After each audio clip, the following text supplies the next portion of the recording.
Now, usually I don't do this, but I'm about to give away one of our best recipes. This is the curry chickpeas.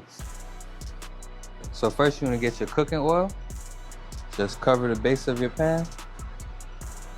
And we're gonna get the oil hot. We're gonna crank it up to just under high. Now we're gonna reach for our pimento seeds and our thyme. Get the pimento seeds in there. And then a couple sprigs of thyme. Now you're gonna let that cook right there. While that's cooking, let's get to talking about these curry chickpeas. Curry chickpeas are a great source of protein and fiber. Right here, we have the dried curry chickpeas. You wanna get your chickpeas like this, dried, not in a can. Soak these overnight. Once that process is done, you're gonna take them and put them on the stove for about 45 minutes to an hour. Get them nice and tender, and you should end up with a product that looks similar to this right here. See how that smushes out? That's because that's been soaked and boiled.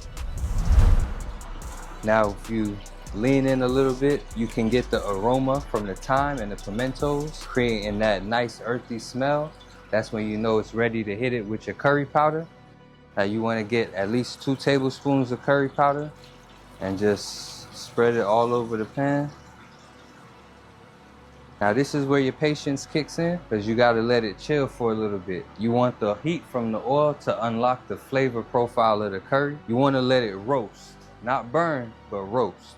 So you're going to wait till it gets to a light brown color, and then you're going to add in some more ingredients.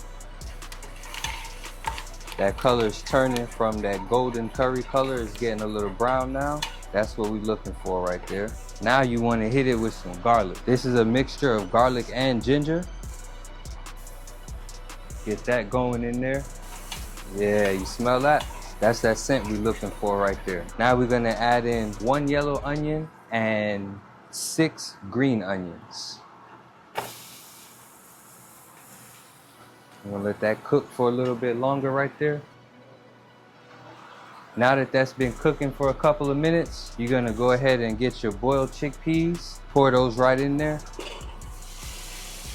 Now me personally, I always keep a bottle of spring water in the kitchen with me when I'm cooking, just in case anything needs a little bit of gravy or you wanna make more sauce. You got you some fresh spring water.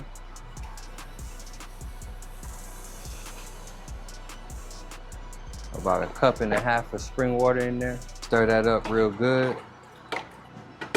Once you got your spring water in there, you're gonna cover this up and you're gonna bring it to a boil, and then we'll get to our next step. All right, here we go.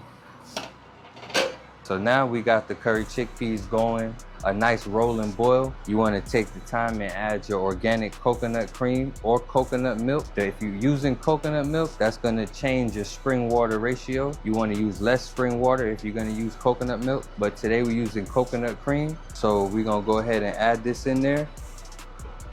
Give it about 5 minutes for it to dissolve. Stir him up a little bit. Cover him back, let that boil up. Now that our coconut cream is completely dissolved, now you want to get your Himalayan sea salt or your sea salt, seasoned to your liking, and serve.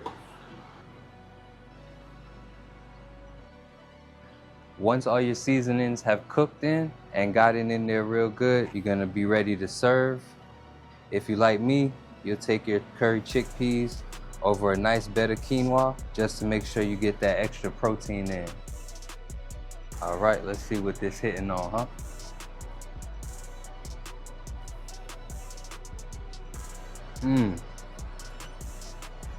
That's fire.